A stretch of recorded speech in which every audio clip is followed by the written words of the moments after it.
All right, we're back. Matt ransacked me. He tells me after we stop recording that he's got a tier maker set up of HBO shows. So we got to do it. We'll release this as a bonus. Well, and But we know that Aaron doesn't watch any, good media, so yes. someone's got to come in and help Ian, get his takes out there. Man, you gotta let me know these things ahead of time. All right, so now where is the tier maker so I can share it? I think there's a chat in here somewhere. I don't know where. I don't know how this works. Maybe you guys send it. No, there we go. Okay. All right. Let's get this set up. Now, there's lots of TV show tier makers, but I figured for Ian Landsman, we need the HBO show tier. Good stuff. Yeah. Oh man, there's a lot of them. I see. Now I haven't seen a lot of these, so that's we'll fine. have to have like if you haven't seen them, skip. No see, or we just skip it, Yeah. All right. Okay, let me share. Screen. Okay. All right. We are sharing.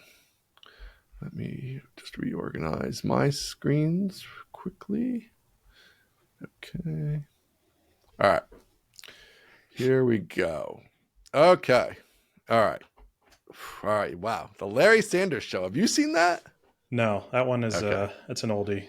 All right. Westworld. I've seen Westworld. All right. Have you seen Westworld? I've seen Westworld. All right. So Westworld season 1 to me would be like S tier, but then it kind of falls off. So I don't know. What do you think our rules should be? It's got sort of a Game of Thrones trajectory here. So right. I think you have to do it in the entirety. I mean, HBO, unlike other networks, they sort of call the shots. If they wanted the show to keep going, they could. If they wanted to end it, they could. Yep.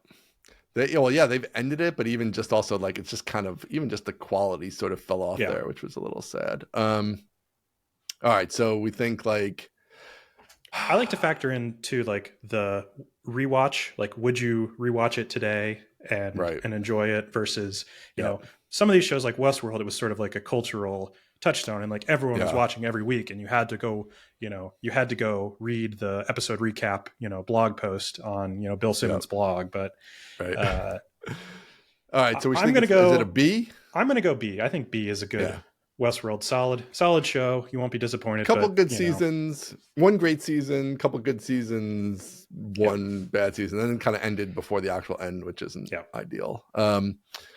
All right, I've not seen any of these to the Leftovers. Seen the Leftovers? Leftovers, S tier. S tier. I think it's close. I don't know if it's S. You think it's S or A? For me, it's I do love that's only 3 seasons. One of the greats. Yeah. All right, I'm willing to go S. It's been a little while. I did the acting was like phenomenal. Great I acting. love the mystery box. Unique concept, unique premise. Kind of like the HBO version of Lost, I would say. Yeah, and it's by the same guy, so it's got that vibe.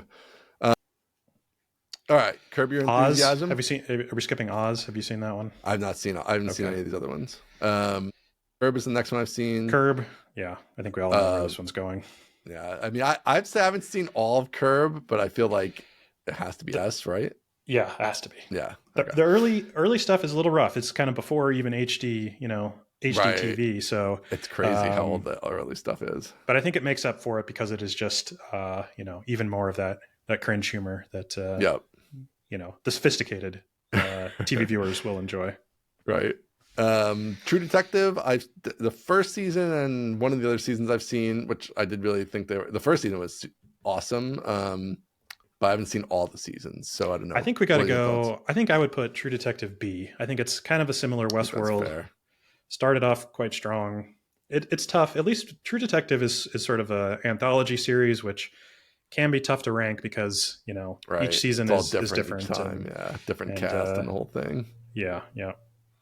All right, I think we go to Sopranos next. I mean, I think it has to be S. I assume you've seen The Sopranos. Yes. Yeah. I think for me it would probably be an A, but I can understand the S tiers. I'm gonna have to override you there. It's got to be S. It's got to be S. I think that's fine. It's just all time. I do think like in the moment, I really want to like really fully rewatch it because like there was like 2 years between seasons sometimes, and that Yeah. really kind of hurt it at times. Just like it took you a little while to get back into the groove and stuff if you were There's watching a it whole live era of back then, television that was just kind of ruined by that writer strike that happened in like the mid 2010s. Yeah. I'm sure it was caught up in that too, but I think there was just a long time between. That was also the area though too where like you were just used to shows come out every year, like boom, and there would be 24 episodes. So it wasn't even that long. It was like it came out and then it was away for 6 months or less, and then it comes out again. Whereas now, obviously, it's like once a year at the absolute most, and it's 10 episodes versus and oftentimes it's 18 months or 24 months, and that's all standard now. Yeah, but I don't know. I think for me, the only thing that bumps it down a little bit is just that, like, kind of the Italian American media representation has just kind of expanded in a way that I think is less interesting. So, no fault of The Sopranos, but when you follow on with kind of your Jersey Shores, now you got these Costco guys from TikTok that are just unsufferable. I think it kind of damages the entire genre of Italian American gangster stories for me. Compare some TikTok guys at Costco with The Sopranos. I don't know. I think these are different planes of existence here. All right, now it's gonna be a little trouble because I haven't seen any of these. I might have seen Band of Brothers. There's some weird ones here. But, how about the Newsroom? I saw the first. I liked the first season, but I don't think I watched any of the other seasons. I would go probably C tier. C? Okay. Yeah, I'll go with you on that. I remember liking the first season, but there's a classic meme from Newsroom that people can look up about the one of the characters sort of like reporting like the death of Osama bin Laden on a plane, and it's quite hard to watch these days. Oh jeez. I don't recall that one, so yeah, we'll have to look that up. All right, Silicon Valley. I mean, I've watched it in and out. I don't personally care for it, but I know people love it. What's your Silicon Valley take? I would go A tier for Silicon Valley. I think mostly good. Leave it to you. I'm a Mike Judge a fan, so I like Mike Judge in general, but I don't know, Silicon Valley just I think it's too close to my reality or something. It's like it's not funny because I know all the jokes because I'm inside of it, even though I'm not all the way inside of it. But there's a lot of good, but there's some some less great stuff. I haven't seen Veep at all, which I feel very bad about. You're quite lucky that you'll be able to experience that. You don't like it? No. You think it's good? Okay. Oh, it's great. I would put Veep as S tier. Wow. I think it's the best comedy on. All right, we'll put it up there on HBO. Even though I haven't seen it, since you feel strongly about it, we're going to put it up there. I got to see Veep, I know, and I love Julia Dreyfus there. So I don't even know what this is. Sex and the City, which I did watch a fair amount of, but it's not rewatchable in my to me now. I don't find it very watchable. No, they rebooted it. Maybe go C with it. I can't go D. I like it better than D, but okay. You're not a fan, so we'll go. I haven't watched. Oh, you haven't watched it all? Okay. No. So I would go C. I didn't watch Empire. Felt a little too like we're trying to knock off The Sopranos. I don't know. Yeah. Like we need our next Sopranos. I've not seen that one. Yeah. Entourage. I like Entourage. I don't think it's like epic, but I'd say Entourage. I'd go C for Entourage. Okay. Yeah, that's fine. I think it has its moments, but it's not amazing either. Now the Entourage, when the Entourage movie came out, do you recall this? They made a movie. Yeah, I don't know if I even saw the movie. Very strange. At the time I was working at an agency, and we had to work on site in Moline, Illinois, for a big green tractor company, and so that was what I did one day, because I would just go and like basically live out of a hotel and go write code during the day for this terrible Java app. And so that was one of my activities that I did when I was in, Moline, was I went to see the Entourage movie, and I was the only one in the theater. Wow. Kind of a weird spot for it, maybe. So it's got a place in my heart, because of that. It's a special place. Yes. Yeah. All right, hold on. Let's save Game of Thrones because we don't have too many left. We'll end on Game of Thrones. All right. Barry? Because I haven't seen any of these. Last week tonight I watched sometimes, but that's sort of a different kind of thing. I've not seen Barry. What is this? I don't know what that is. I haven't really seen The Wire. The Wire is one I like have. it's one of those ones that like I want to be able to fully approach it and watch it with full focus, and I haven't had that time ever, so I haven't watched it. But I'm willing to go with your rating of this. Well, the wire for me is like The Sopranos for you. That so I'd say like I would probably rate it it's S. I think I think it's universally acknowledged as like one of the great shows ever. So yeah, and it's one that I think does hold up. Like I think it is pretty rewatchable today.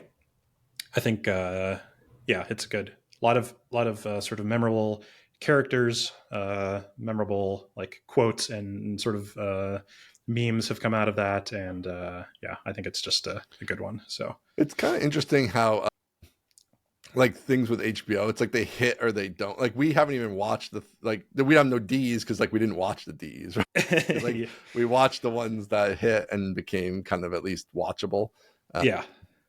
But all right, so let's wrap on Game of Thrones. So what's your Game of Thrones take? First of all, have you read the books? No. Okay. I'm only a show. The books are excellent. Watcher. Everybody should read the books. All right, so then that's interesting. So what's your take as a non-book reader of Game of Thrones as a show? I think it's a tough one. Obviously, I think it's been sort of universally panned as not really sticking the landing, and right. I think you've got to stick the landing for an S tier. But I think the highs were so good that I think it's an A. I think that's fair. I think that's the first few seasons that stuck really close to the books are obviously significantly better. I could see you as sort of a book reader, like being more disappointed at the end, and it's ruined the whole project for you or something. So. Well, it is because the final books aren't out, so there's still 2 more books that have to be written. He's been working on number 6 for literally 11, 12 years now. Yeah, and he's 75, so nobody's sure if we're going to get the actual ending. But have they set up one of those like Polymarket things on that book yet?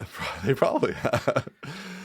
Oh my God, I follow this guy. Like when I was sick with the gallbladder before I knew what was going on, like one of my little treats was there's this guy called In Deep Geek who does like primarily Game of Thrones, but also some other fantasy stuff, Tolkien. And I mean, he just like every week still, he has streams about Game of Thrones. And he's been literally waiting for this book 11 years. And it's a never ending. I don't know what he's going to do when it comes out. It's going to be insane. But so it's hard.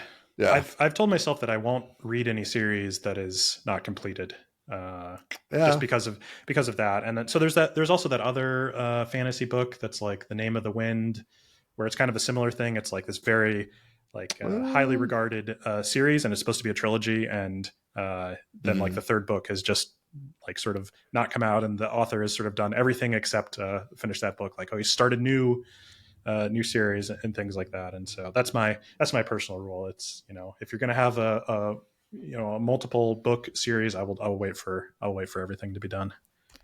So now what do you do? Do you read Sanderson or no? You almost can't in that mindset. Well, I feel like he has, and I don't know the full details, so maybe you can inform me here. Like, it seems like more that those are not intended to be like, okay, it's a 3-book series. It's more like, here's a whole universe, and so the stories have endings and new ones pick up. Is that? No, it's the opposite. It's the most full planned out thing of any of them. But the thing is, he is excellent in his execution. So like, and he's doing it very. So basically, he has a whole plan for his whole life, and it's outlined. I see. And so the mainline series, Stormlight Archive, is going to be 10 books. He's just the 5th one comes out like in a week or 2 weeks. Yeah, that's too early for me. That's like 20 That's a lot that could get left. That's been 20 years. And then the next 20, 30 years is to do the other 5. But in between those, and these are each like 1,500 page books. Yeah. In between those, he does these other series. And basically they're trilogies, but there's multiple trilogy arcs. Yeah. And there are some separate freestanding books that are not trilogies. There's a few of those. But so he's got like this huge master plan. But he is super good. They're not like Game of Thrones, like the one book ends and nothing's resolved generally. And you're just waiting for the next book. Whereas his are very different. Like, he's got it really mapped out. So you have satisfying conclusions at the end of the trilogy arcs, or in Stormlight Archive books at the end of the book. You do usually have a like some good resolution to different arcs, but then there is still like definitely the overarching arc of what's going on, and then still other sub arcs that are not completed. that would be tough for me. I did read the Mistborn. Yeah, Mistborn one. I just read the first book though.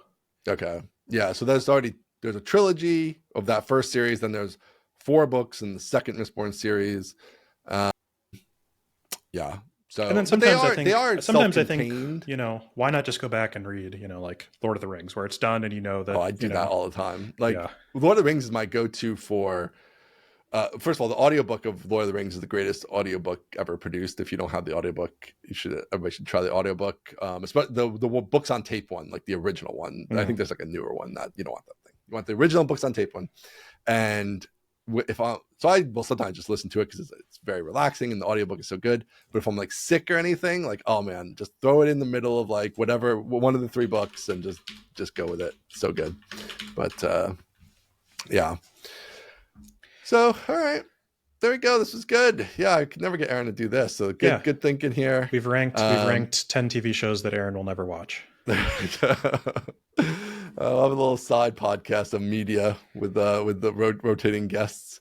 All right, man. Well, thanks. Great idea. We'll throw this up as a bonus on YouTube for everybody. And yeah, great thinking. Thanks a lot. All right, talk to you later. Bye.